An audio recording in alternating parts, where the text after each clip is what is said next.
जय श्री कृष्ण, जय श्री राधे, जय श्री राम। चलिए दोस्तों, हम लोग विज्ञान पढ़ेंगे। अभी विज्ञान में अभी गति पढ़ रहे हैं।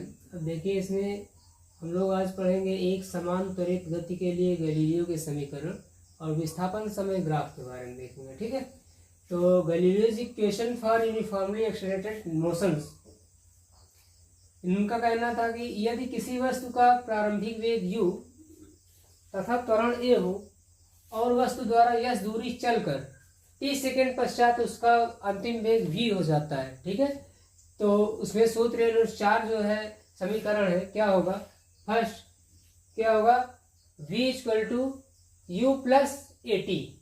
दूसरा क्या होगा? यस बराबर u t plus half a t square. तीसरा क्या होगा? v स्क्वायर, यानी कि यदि उसका वर्ग करने की बात की जाए, v square equal to u square plus 2a square.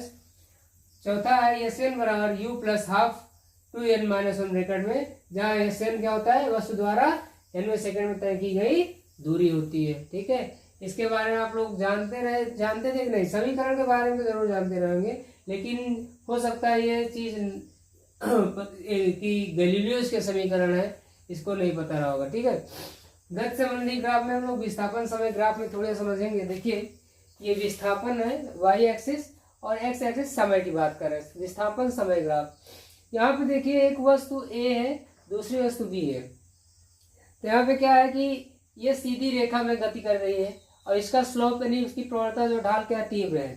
ठीक है, लेकिन वस्तु बी की जो है क्या है? प्रवणता ढाल उससे कम है। तो यहाँ पर क्या होगा कि देखिए, जो जिस वस्तु की प्रवणता जितनी अधिक रहेगी उसका क्या होगा?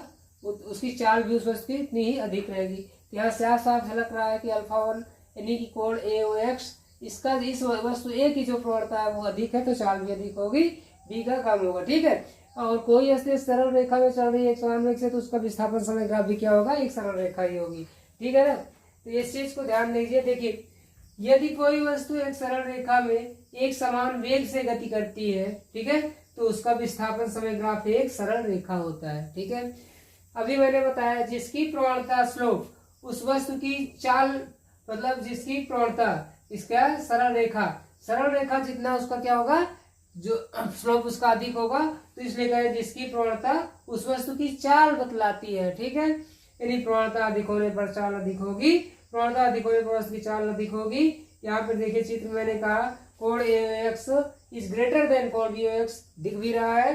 ठीक है, अर्थात वस्तु ए की प्रवणता वस्तु बी से अधिक है, इसलिए वस्तु ए की चाल वस्तु बी से भी अधिक होगी। ठीक है।